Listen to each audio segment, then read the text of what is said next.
Eclesiastes capítulo 6.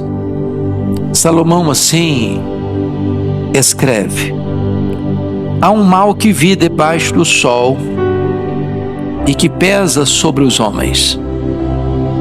O homem a quem Deus conferiu riquezas, bens e honra, e nada lhe falta de tudo quanto a sua alma deseja. Mas Deus não lhe concede que disso coma, antes o estranho o come. Também isto é vaidade e grave aflição.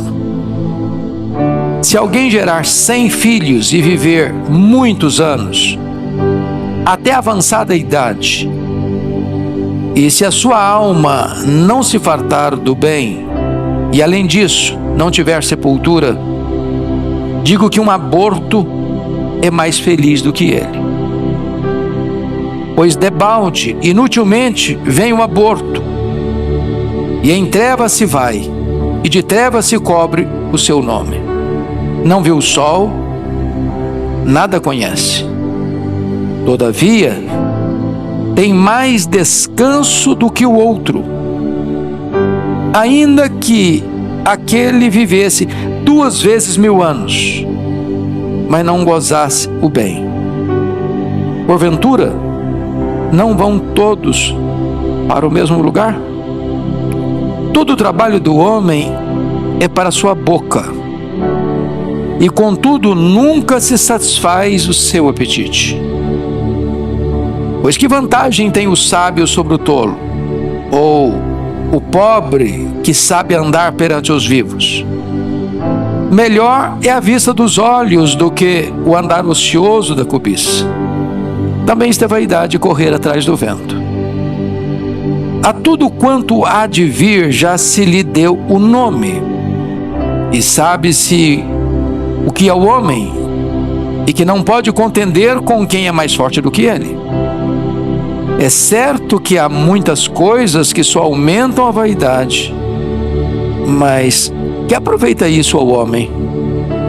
Pois quem sabe o que é bom para o homem durante os poucos dias da sua vida de vaidade, os quais gasta como sombra? Quem pode declarar ao homem o que será depois dele debaixo do sol? Bom, eu acho que pela própria leitura vocês já perceberam que este é um dos capítulos mais sombrios da Bíblia. Talvez um dos mais difíceis também de interpretar. O tema que eu vou dar para esse texto é as decepções da vida. As decepções da vida. Bom, vamos recordar um pouquinho sobre este livro de Eclesiastes, porque agora nessa conjuntura aqui é muito importante. Esse livro foi escrito por Salomão. Salomão tem 3 livros escritos na Bíblia: Provérbios, Eclesiastes e Cântico dos Cânticos. Os estudiosos dizem, e eu acho que com razão, que Cântico dos Cânticos foi escrito na juventude dele, Provérbios na sua fase adulta e Eclesiastes na sua velhice. Salomão, filho de Davi, com Batseba, tornou-se o herdeiro do trono. Lembram vocês que Davi construiu um grande reino, ampliou os limites de Israel, conquistou e venceu os históricos inimigos de Israel. De fora para dentro, ninguém conseguiu superar Davi. Ele foi um guerreiro vitorioso. Mas foi um homem que não soube lidar com os problemas internos, com os problemas da própria vida e da própria família. Se ele foi um grande vitorioso para fora, ele foi um grande derrotado para dentro. Tropeçou nas suas próprias pernas. Enfrentou as suas maiores e as mais amargas derrotas dentro de casa. Salomão, filho de uma relação complexa, porque a mãe de Salomão era mulher do sacerdote, do soldado Urias, e Davi casou-se com ela para esconder um pecado. Mas Deus, que é tão misericordioso e perdoador, resolve escolher o filho de Davi com Batseba para ser o seu herdeiro, o seu sucessor. E Salomão é esse homem que começa bem e termina mal. Porque vocês se lembram que quando ele assume o trono, ele pede para Deus sabedoria. Ele podia pedir o que quisesse pedir. Deus franqueou para ele. E ele pede a Deus sabedoria. E junto com a sabedoria, Deus deu riqueza. Riqueza colossal. Colossal. Por providência divina, Salomão vive em paz nas fronteiras. Ele não teve que ser um guerreiro como seu pai. Ele não teve que pegar a espada como seu pai. Ele não teve que lidar com inimigos terríveis do lado de fora. Então, o governo dele foi um governo de fausto, de luxo, de riqueza, de pompa, de glória, de esplendor. No começo ele foi tão bem. Sua sabedoria proverbial era conhecida em Israel e fora de Israel. Coube-lhe o privilégio de construir o templo de Jerusalém. E o seu pai tinha o desejo de construir, e Deus disse: não, você não vai construir uma casa para mim, eu vou construir uma casa para você. Com isso Deus está dizendo: eu vou construir para você, não uma casa física, eu vou construir para você uma casa permanente, no sentido de que seu herdeiro, ou os que procederão de ti, hão de reinar sempre. E claro, falando de Jesus como filho de Davi, que herdaria um trono eterno. Mas então Salomão tem o privilégio de construir o templo. Magnífico, suntuoso, o grande palácio religioso que fez de Jerusalém a sede religiosa do mundo. Mas com o tempo Salomão se perdeu. E se perdeu novamente dentro, não fora. Porque em virtude das suas muitas alianças políticas, essas alianças implicavam em casamentos, em muitos casamentos. Salomão teve, diz a Bíblia, 700 princesas, 300 concubinas. O harém dele era extremamente povoado.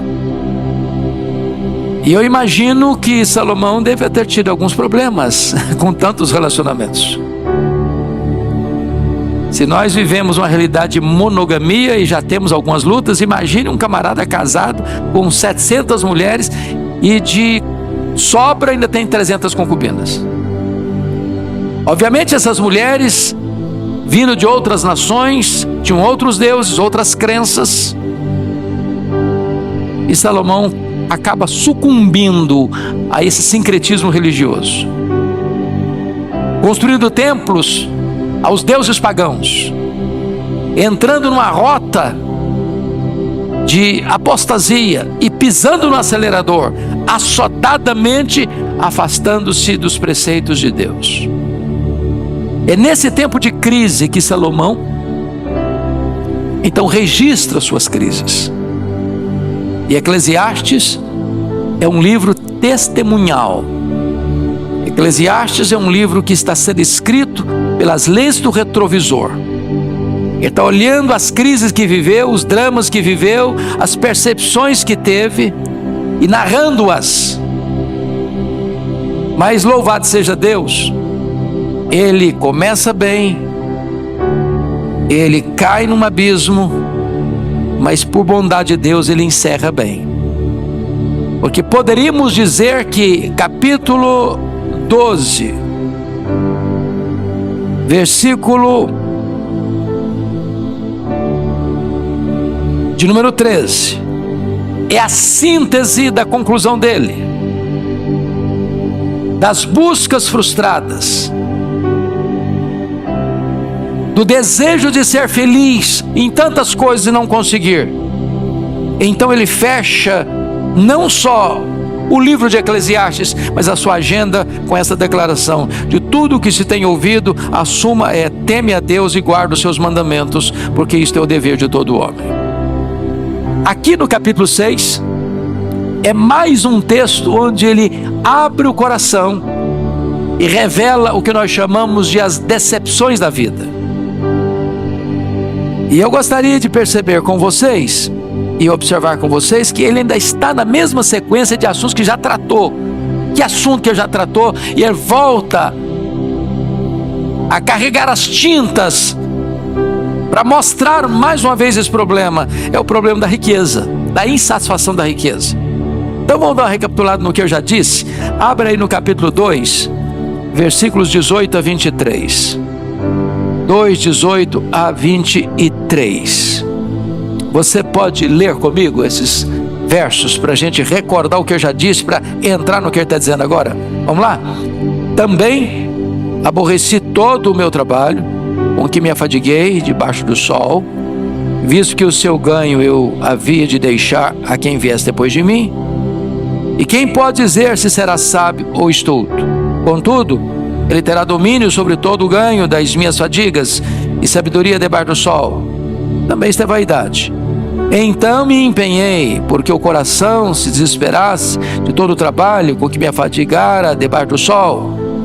Porque há homem cujo trabalho é feito com sabedoria, ciência e destreza. Contudo, deixará o seu ganho como porção a quem por ele não se esforçou. Também isto é vaidade e grande mal. Pois que tem o homem de todo o seu trabalho e da fadiga do seu coração, em que ele anda trabalhando debaixo do sol, porque todos os seus dias são dores e o seu trabalho desgosto. Até de noite não descansa o seu coração. Também isso é vaidade. Já está dizendo para o camarada que trabalhou, juntou muito dinheiro, juntou uma grande fortuna, deixou uma grande herança. Quem não ralou que vai desfrutar, e ele nem sabe se o herdeiro dele vai ter sabedoria para administrar toda a riqueza que herdou, como de fato não teve. Filho dele foi uma tragédia, o Roboão. Outro texto que trata do assunto, ao capítulo 5, a partir do verso 10. Vamos dar uma olhadinha. Verso 10 a 13. Leia comigo. 5, 10 a 13. Quem ama o dinheiro, jamais dele se farta. E quem ama a abundância, nunca se farta da renda. Também isso é vaidade. Onde os bens se multiplicam, também se multiplicam os que deles comem. Que mais proveito, pois tem os seus donos, do que os verem com seus olhos. Doce é ao sono do trabalhador, quer coma pouco, quer muito, mas a fartura do rico não o deixa dormir. Ele está dizendo do camarada que tem muito dinheiro, mas vive perturbado. O cara pobre trabalha, chega em casa cansado, na cultura brasileira como um bom prato de arroz com feijão, e dorme uma noite bem dormida para acordar de madrugada e passar tudo de novo. O rico, com muito dinheiro, dormindo numa cama macia, com travesseiro de pena de ganso, com lençóis de fio egípcio, com música ambiente, mas ele não dorme porque ele fica muito angustiado. Seus negócios são muito grandes, ou ele ganha muito, ou ele perde muito, e ele vive nesse estresse a vida inteira. Agora, vamos dar uma olhadinha no que ele está dizendo nos versos 1 e 2, capítulo 6, 1 e 2. Vamos começar aqui para entender o que ele está falando. Vamos lá? Há um mal que vi debaixo do sol, que pesa sobre os homens.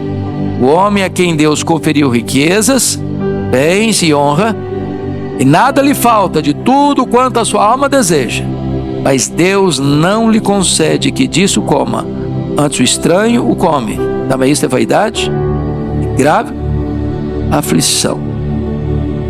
Qual o problema que ele está levantando aqui? É o cidadão que tem muito dinheiro, muita riqueza, muitos bens, muita honra, mas o que acontece com ele? Ele não encontra nenhuma satisfação dessas coisas. Sabe qual é o grande problema do homem? Insatisfação. Tem tudo, tem nada. Chamaríamos isso de um rico pobre, miseravelmente pobre. O que Jesus disse para ele em Laodiceia: tu és rico, mas nem sabes que és miserável, pobre, cego e nu. Tem muito, mas nada satisfaz sua alma. Ele tem riqueza, ele tem bens, ele tem honra, é o cara. Todo mundo bate continência para ele. Para toda a sociedade, ele é o cara. Aplaudido aqui, condecorado lá, medalha de honra ao mérito ali, diplomas de realizações lá, mas nada daquilo preencheu o vazio do seu coração. Nada que tenhamos, meus irmãos, fica claro aqui para nós. Nós vamos examinar no texto agora. Nem riqueza, nem bens, nem honra, nem qualquer benefício legítimo como longevidade, grande prole, pode preencher o vazio do coração do homem. Às vezes a pessoa diz: não, se você tiver uma boa família, você vai ser um cara batuta. E o cara tem uma boa família e não é batuta coisa nenhuma. Se você viver 100 anos com saúde, com qualidade de vida, você vai ser muito feliz. E aí o cara vive 100 anos com qualidade de vida e ele não foi feliz coisa nenhuma. Se você tiver muitos filhos e filhos bons, você vai ser abençoadíssimo, sua vida vai ser plena. Aí o cara tem muitos filhos e tudo certinho e ele não encontrou satisfação. Sabe por quê? No capítulo 3, versículo 11, Salomão vai dizer que Deus pôs o que no coração do homem? A eternidade. A eternidade. E tudo aquilo que é terreno e temporal, transitório, não pode preencher o vazio do coração do homem. Então vamos à exposição do texto. A primeira coisa é a decepção da riqueza sem satisfação.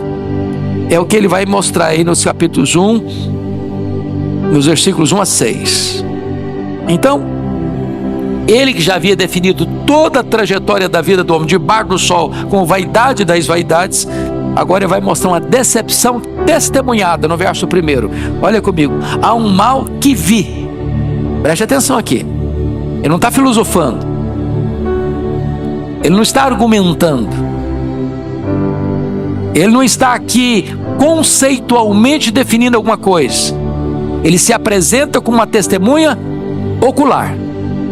Ele viu, ele constatou. Não é que alguém lhe contou, não é que ele leu em algum lugar, não é que saiu um artigo numa revista especializada do assunto. Não, ele viu, ele testemunhou. E o que ele viu? Há um mal que vi debaixo do sol e que pesa sobre os homens. E agora ele não diz que tipo de homem. Os homens. Generalizou todos os homens. E que mal é esse? Preste atenção. É Deus conceder riquezas, bens, honra. Quem concede isso? Segundo ele, Deus. Agora preste atenção. O próprio Deus que concedeu bens, riquezas e honra, não concede a essa pessoa o desfrute dessas coisas.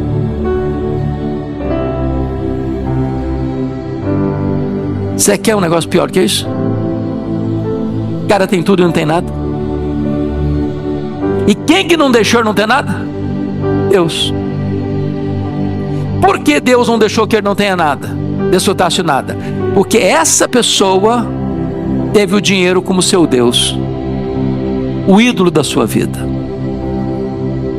Então, quando o cara faz da riqueza, dos bens, da fama, da honra, do aplauso dos homens, do reconhecimento popular, a razão da sua vida, Deus dá a ele condições de ter dinheiro, ter muitos bens, ter muitas riquezas, ser o cara aplaudido da sociedade, o nome dele sai nas manchetes dos jornais, todo dia elogiando. E o próprio Deus dizendo assim: tá bom, estou te dando isso aí, é o que você quer? Pode pegar. Mas tudo isso aí ainda não vai trazer sentido para a sua vida. Você vai ter uma insatisfação crônica, você vai ter um vazio maior na alma, você vai ter um buraco existencial no seu coração, e nada disso vai preencher o vazio da sua alma. Ele está dizendo que isso aí é o quê? Vi debaixo do sol o que pesa sobre os homens. É um peso, é um fardo, é um rolo compressor. Quando você vai estudar a biografia dos homens, pega a revista Forbes, a lista dos bilionários, dá uma examinadazinha na história deles, conheça um pouquinho mais. Você vai perceber que muitos deles têm uma vida vazia, infeliz. E a Bíblia diz: quem ama, está aqui em Provérbios, quem ama o dinheiro dele nunca se satisfaz. Eu sei que esse não é o seu problema.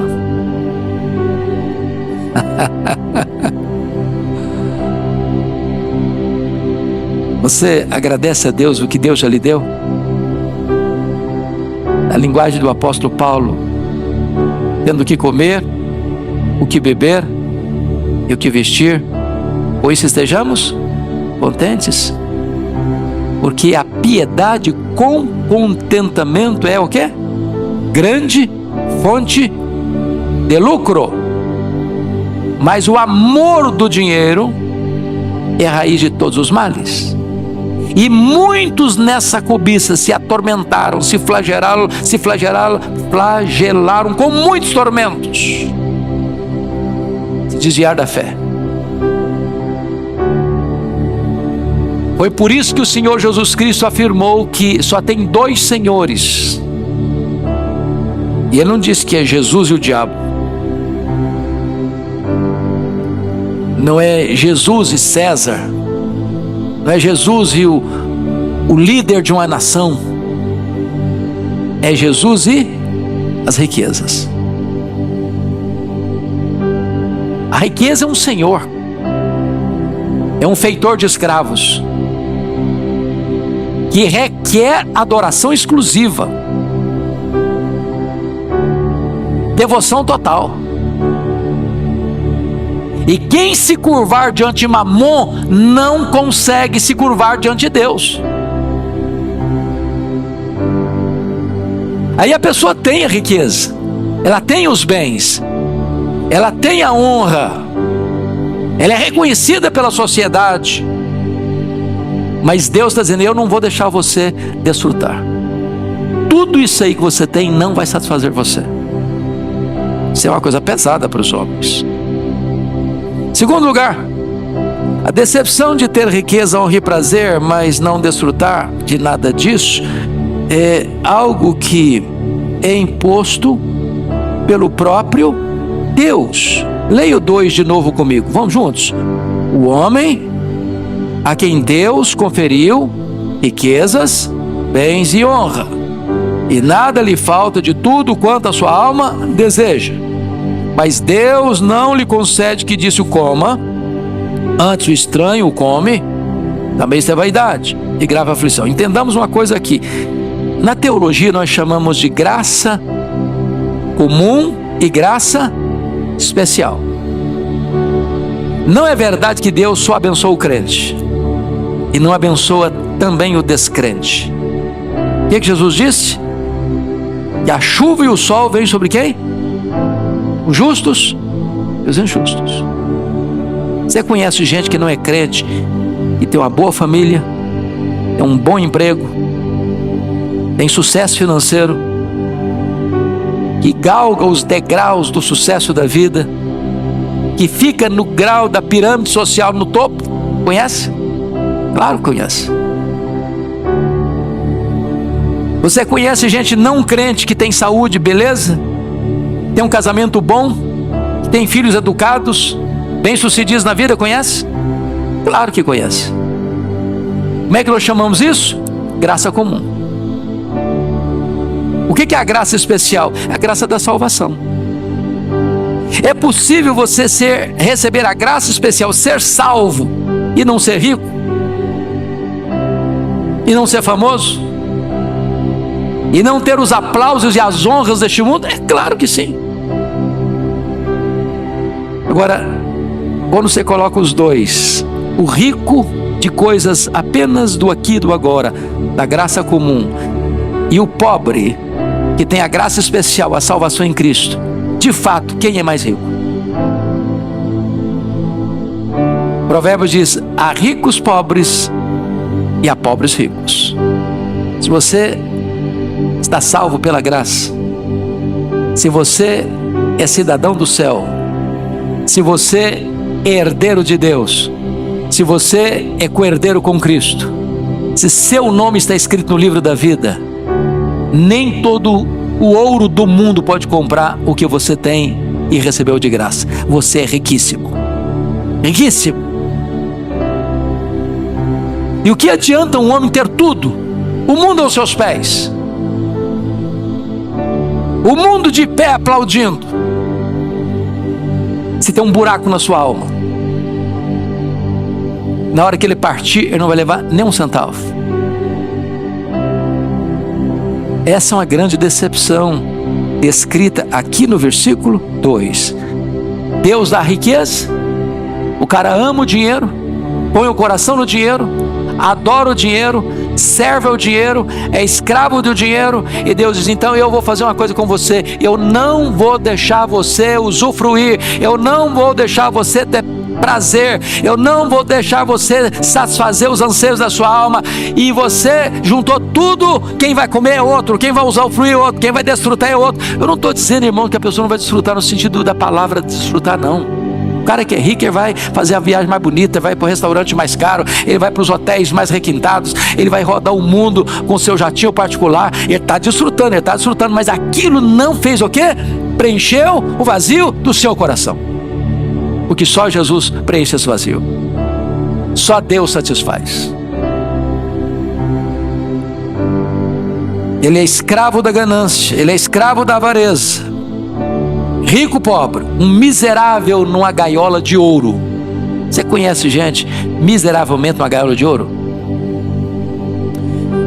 Na última vez que eu estava visitando lá o palácio, lá na Inglaterra, da família real, eu fiquei pensando: meu Deus, a pessoa não pode ir num restaurante, ele não pode ir num supermercado, ele não pode dar uma passeada num outro parque a não ser o parque do palácio, ele não pode botar a cara na rua e vem os paparazzi. Isso é vida. Que vida é essa? Presos numa gaiola de ouro.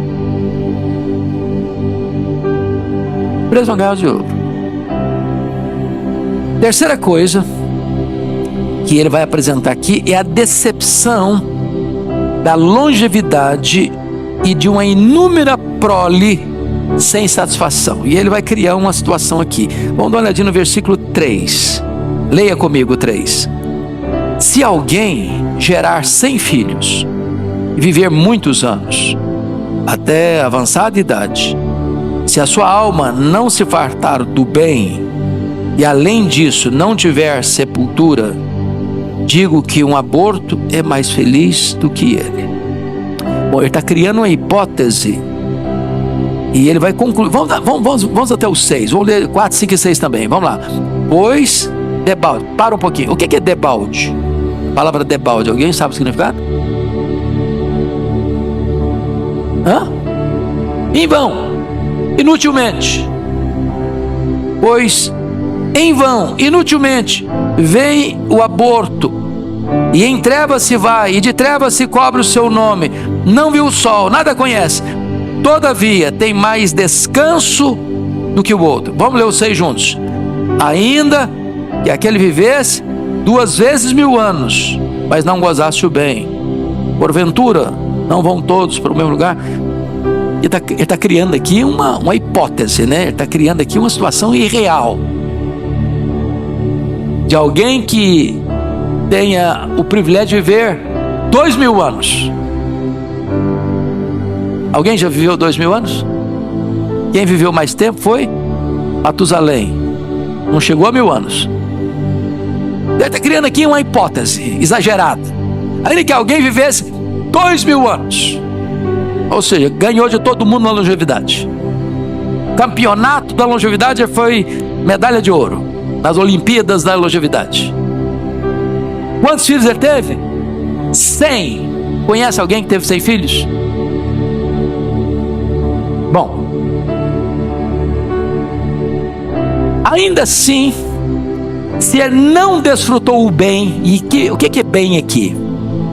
É o propósito da vida, é o sentido da vida. Deus criou você e eu para o louvor da sua glória. O fim principal do homem é glorificar a Deus e gozá-lo para sempre. Se ele não usufruiu isso, ele está dizendo, um aborto que não chegou a nascer, que não viu a luz do sol,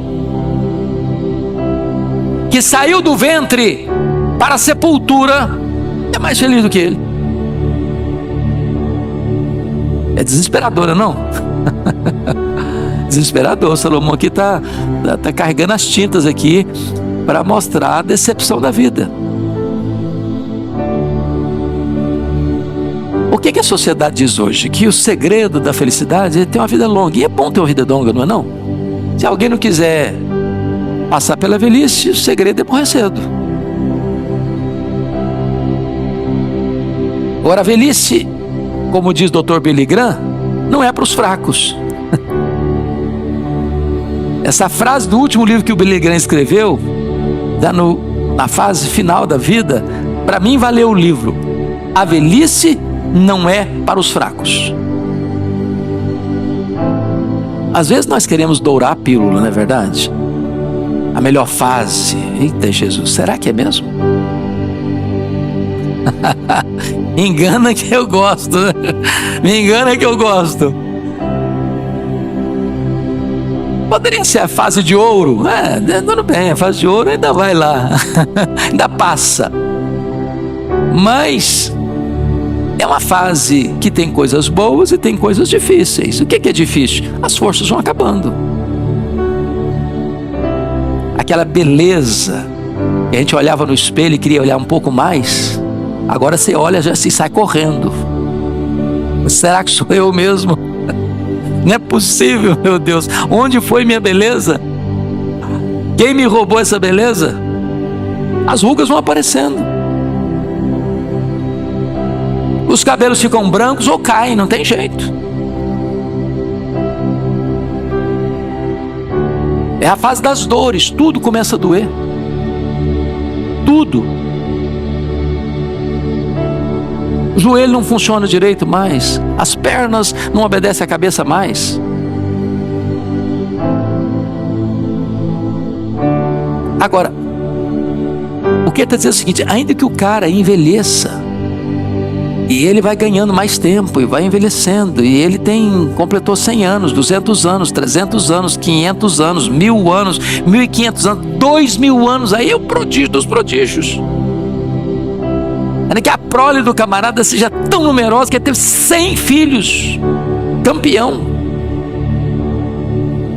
Mas com tanta coisa boa, longevidade e numerosa prole, se ele não desfrutou o bem, se ele não andou com Deus, se ele não conhecia Deus, se ele não desfrutou de comunhão e intimidade com Deus, a vida dele é tão infeliz que ele é pior do que um aborto.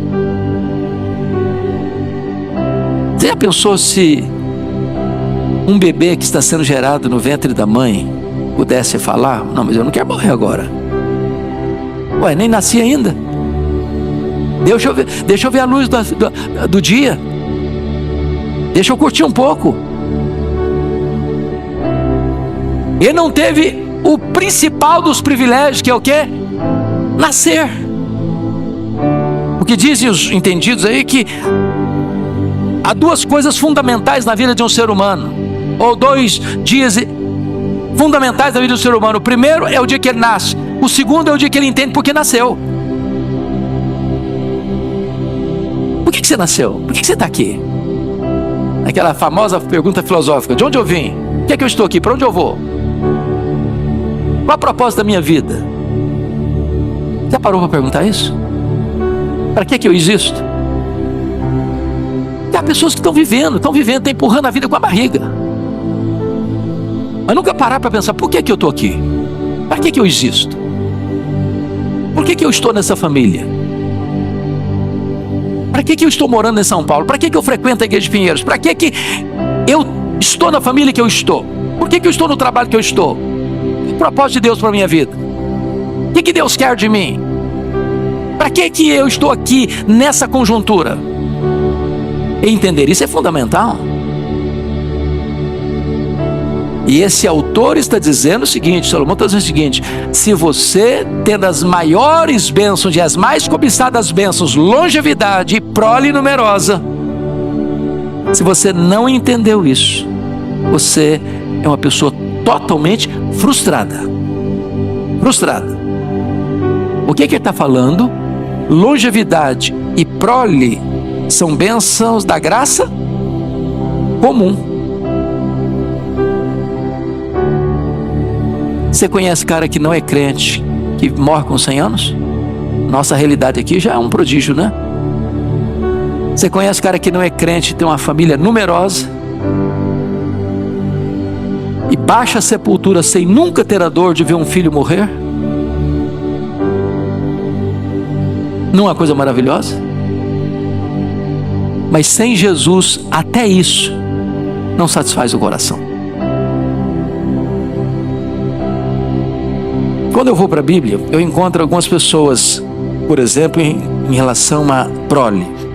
O Roboão, filho do Salomão, a Bíblia não diz quantos filhos teve aqui, mas o Roboão, filho dele, de Salomão, sabe quantas mulheres ele teve? 18. O pai teve 1000. Filho teve 18. Teve 60 concubinas. Então, era um cara meio perturbado também, né? Não? Eles estão de 78 mulheres. Sabe quantos filhos ele teve? 88 filhos. Bom, se for olhar do ponto de vista humano, esse cara aí é o cara, né? Uma tragédia. Ele foi uma tragédia. O reino de seu pai, tão suntuoso, foi rasgado. 10 das 12 tribos saíram do comando dele. Você pega a história de um Gideão. Quem está lembrado aqui do o juiz Gideão? Levanta a mão se você ouviu falar em Gideão. Todo mundo aqui, não já? Todo mundo. Sabe quantos filhos Gideão teve? 70. 70 filhos. Eu tenho certeza que ele não lembrava o nome de todos. Certeza. Eu ia chamar o José, que ele chamava o Antônio. Ô José, ô Antônio, talvez o 50º era o filho que eu queria chamar. Sabe o que aconteceu com ele? Ele teve um filho fora do casamento. Sabe como é chamar esse filho? Abimeleque. Sabe o que aconteceu com esse filho fora do casamento? Seduziu o povo para dizer o seguinte: não escolha um dos filhos como rei, não, como líder, não, porque tem muitos lá, a competição vai ser grande. Eu sou o único. Então me indiquem como líder que vai ser melhor para vocês. Indicaram-no. Sabe o que aconteceu? O começo do governo dele, ele matou os 70 irmãos num dia só. Ele matou os 70 irmãos num dia só.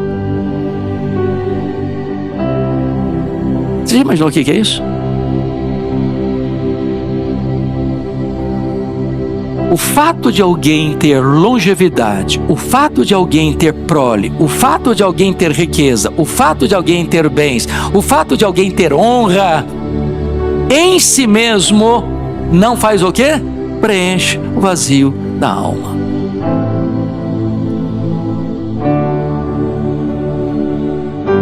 Em outras palavras, ninguém consegue gozar a vida sem Deus.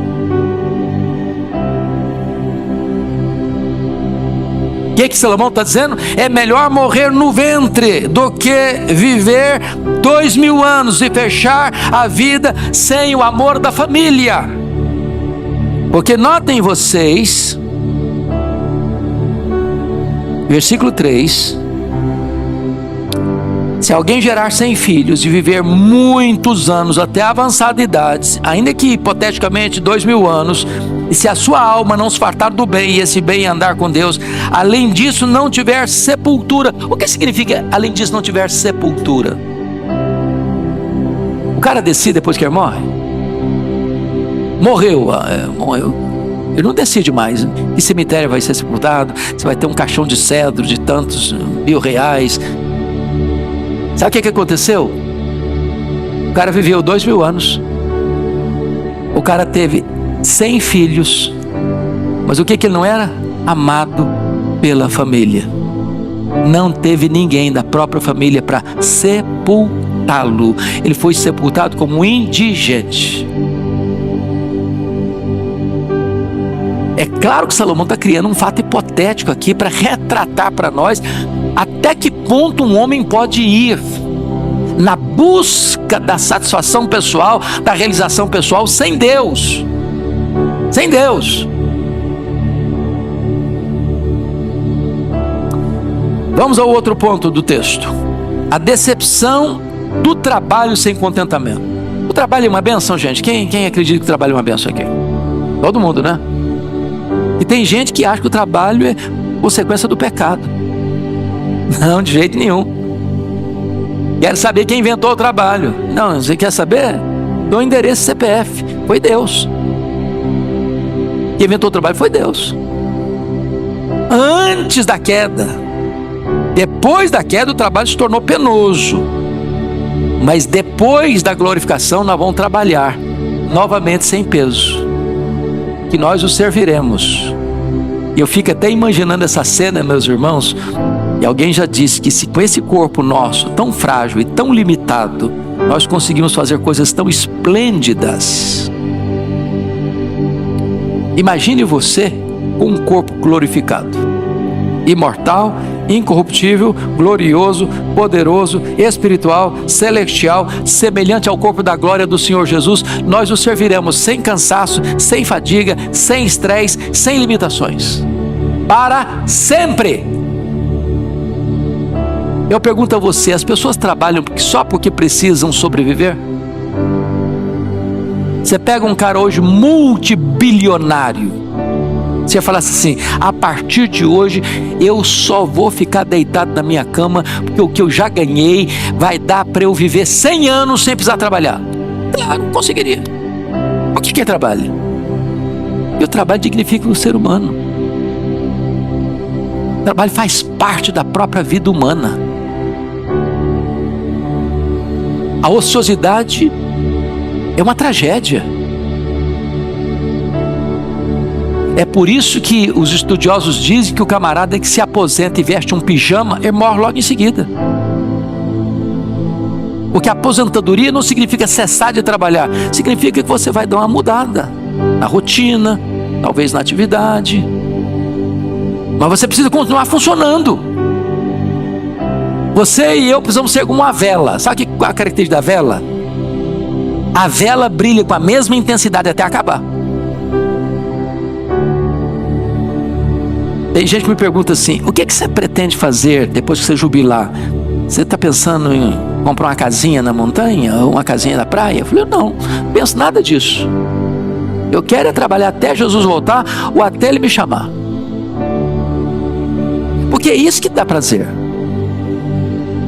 Você já parou para perceber isso? Você vai tirar férias. Você já pensou que você se cansa das férias? Se cansa das férias. Você já cansou de descansar? Se você se cansa de descansar. Cama é uma bênção quando você está com sono, cansado. Mas fique na cama uma semana.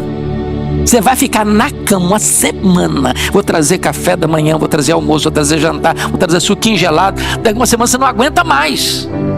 Você está louco. Então, vamos ver o trabalho agora, o que ele vai dizer para nós. Versículos 7 a 9. Leia comigo. 6, 7 a 9. Juntos, vamos lá. Todo trabalho do homem é para a sua boca, e contudo, nunca se satisfaz seu apetite. Pois que vantagem tem o sábio sobre o tolo? Ou o pobre que sabe andar perante os vivos? Melhor é a vista dos olhos do que o andar ocioso da cobiça. Também isso é vaidade, correr atrás do vento. Então ele está chamando aqui algumas coisas importantes.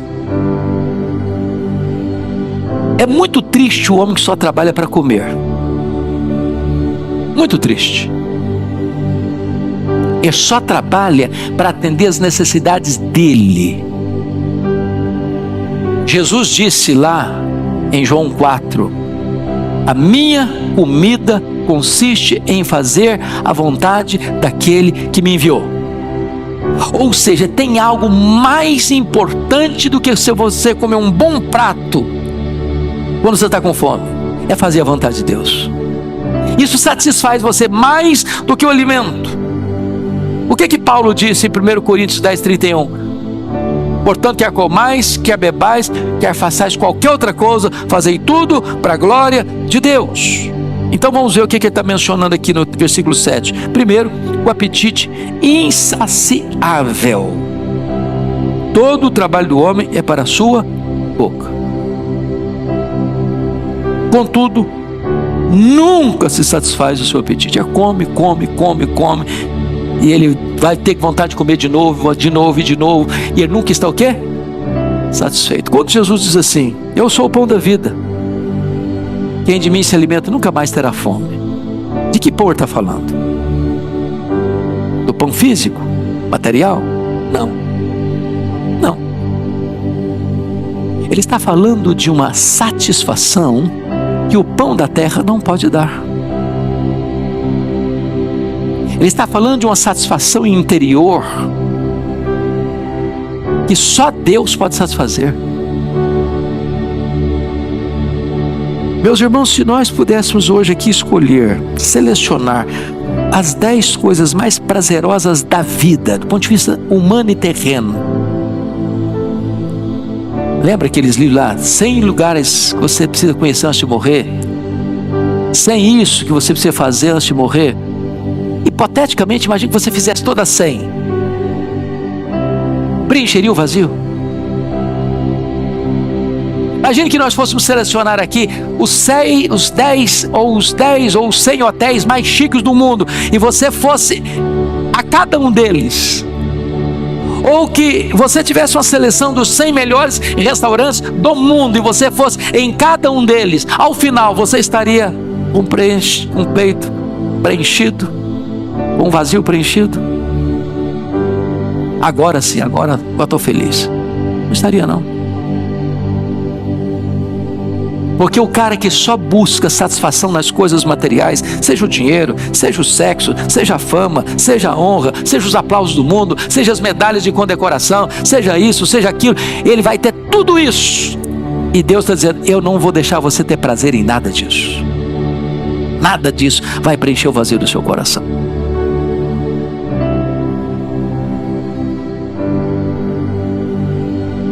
A segunda coisa, versículo 8, é a sabedoria insatisfeita. Pois que vantagem tem o sábio sobre o tolo, ou o pobre que sabe andar perante o vil? Hoje de manhã, no culto da manhã, o pastor Ival falou de determinados escritores que arrotam muita sabedoria e coisas muito profundas. E a pergunta é: será que essa profundidade toda planificou a vida delas? Que tem gente que acha que o chique é complicar as coisas simples. Você lê o cara, não estou entendendo nada.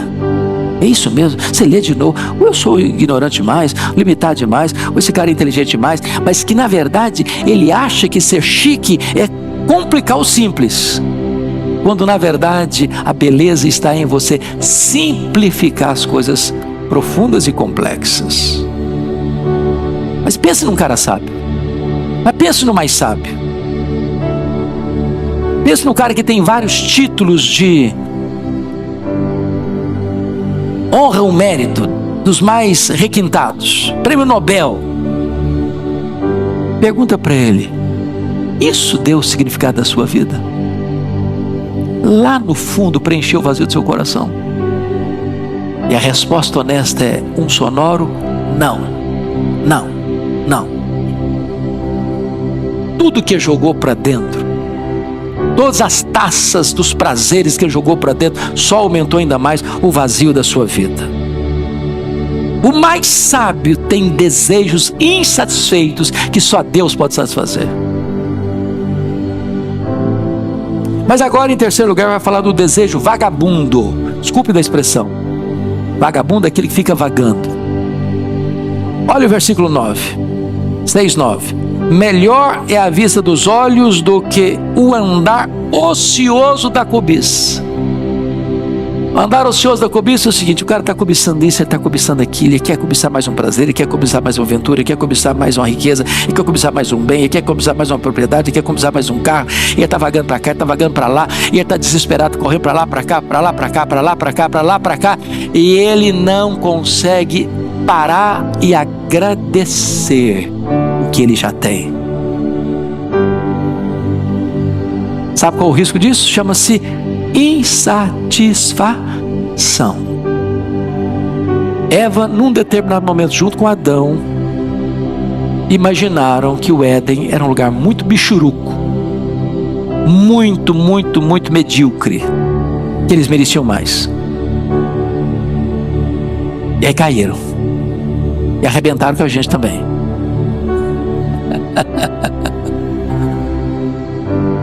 O que aconteceu com o filho pródigo? O filho pródigo tinha a casa do pai, tinha o irmão, tinha pão com fartura, tinha servos na casa, tinha todo o glamour de uma família abastecida e abastada. De repente ele pensou: não, isso aqui não vale nada. Está muito ruim, essa casa aqui tem nada, está com nada. Eu acho que a vida está pulsando lá no país distante. Meus irmãos, toda vez que o ser humano acha que ele merece mais, e o que ele tem não é bom, não é suficiente, ele vai ser um eterno infeliz. Não está feliz na casa que mora, não está feliz com o carro que anda, não está feliz na empresa que trabalha, não está feliz com o salário que tem, não está feliz com o marido que tem, não está feliz com a esposa que tem, não está feliz com os filhos que tem, não está feliz com a igreja que tem, não está feliz na cidade que mora, não está feliz no país onde vive. Ele não está feliz. A infelicidade está dentro dele. Tem satisfeito. E aí é a porta da tentação. Aí é o quintal do inferno. Aí é a antessala da perdição.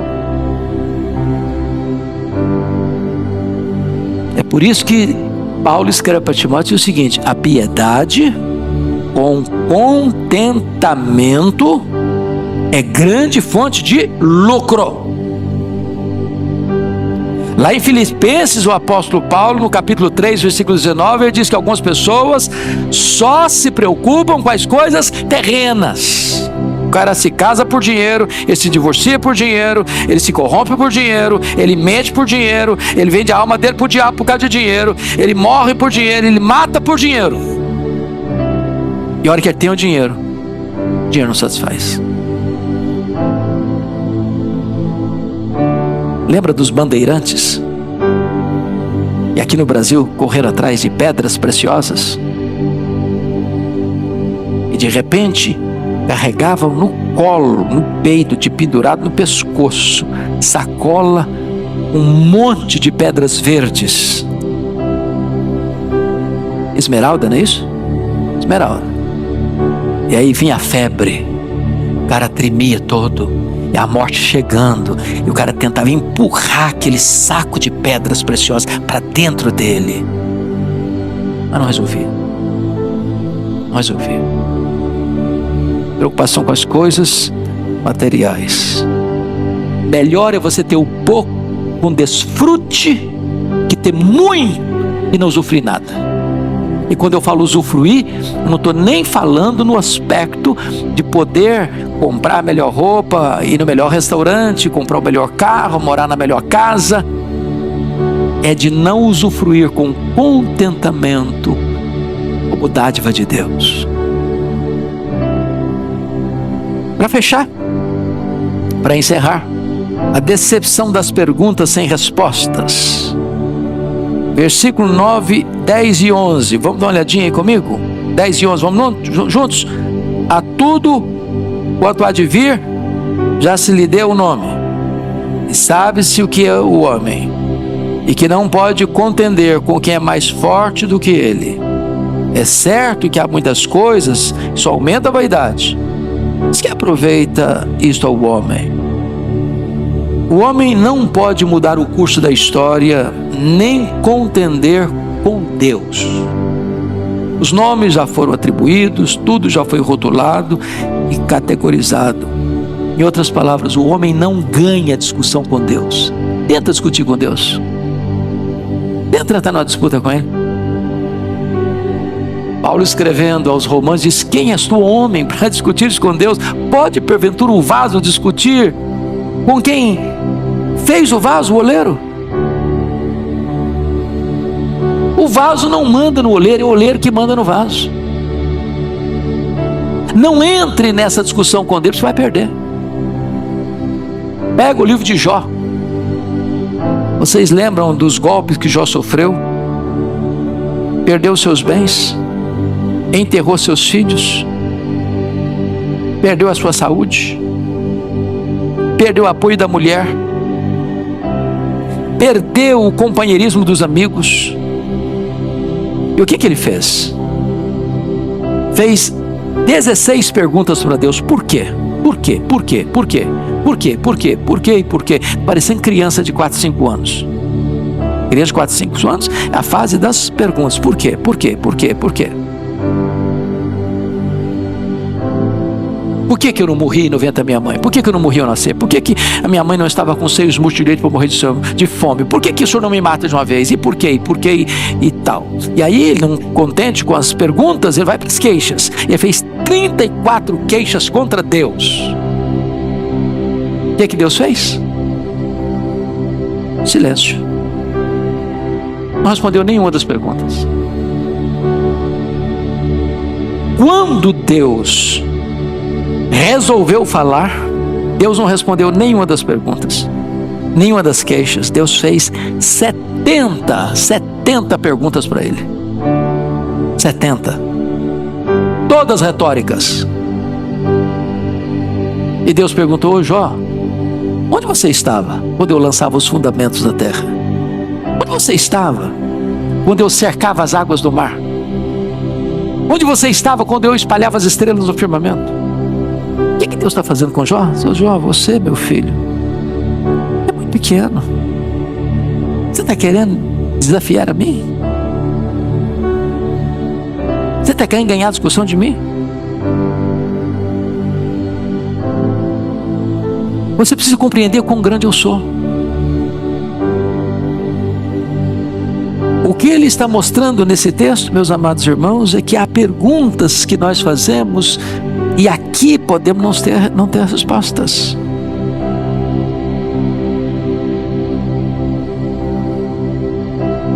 E há muitas coisas, a tudo quanto há de vir, já se lhe deu o nome, sabe-se o que é o homem, e que não pode contender com quem é mais forte do que ele. Quem é mais forte que o homem? Deus. Contenda com Deus não. Você não é mais sábio que ele. Você não é mais bom do que ele.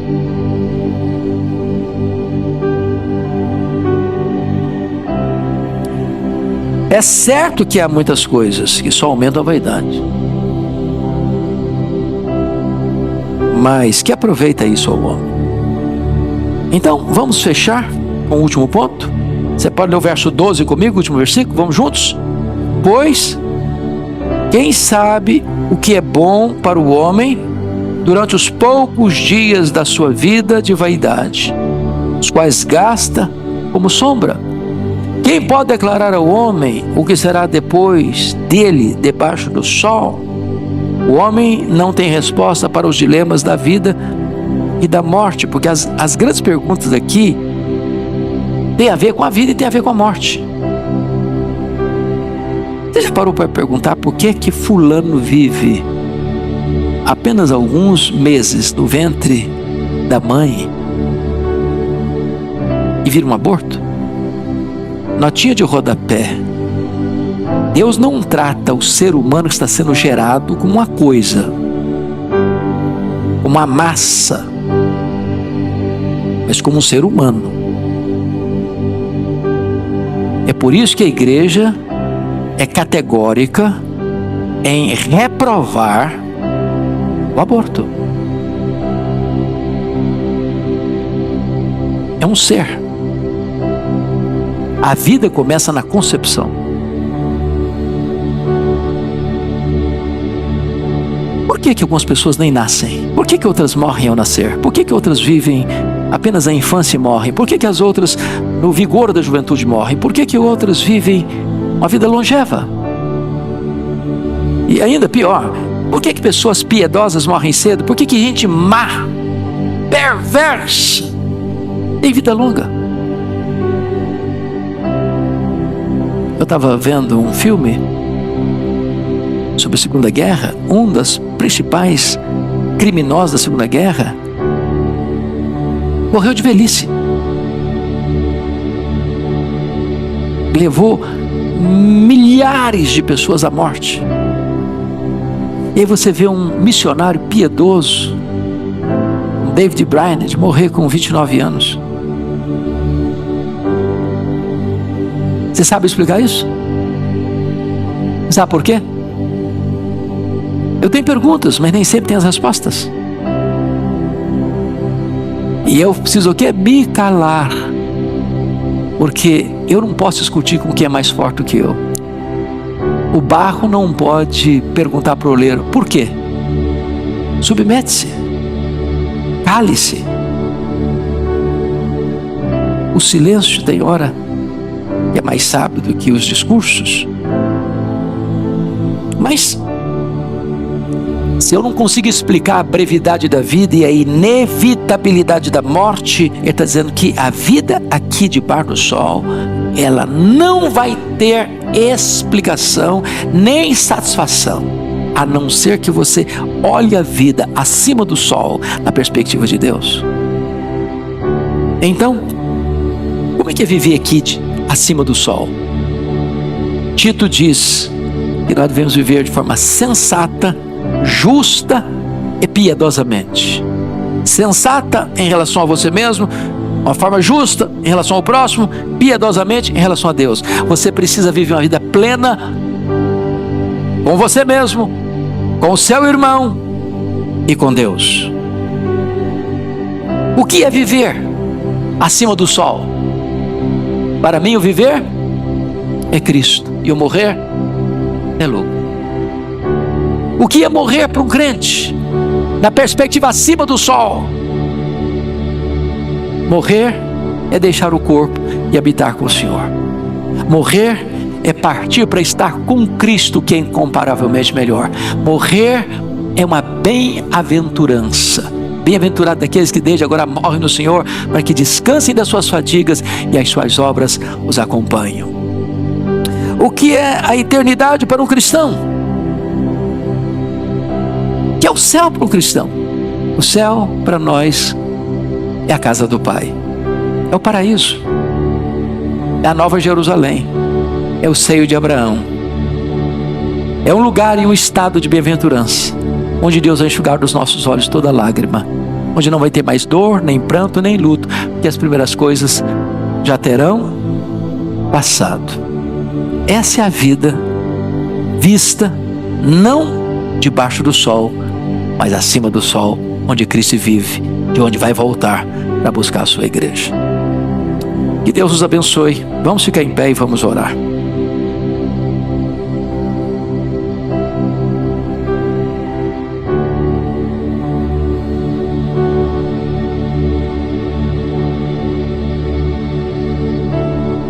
As coisas do aqui não satisfazem.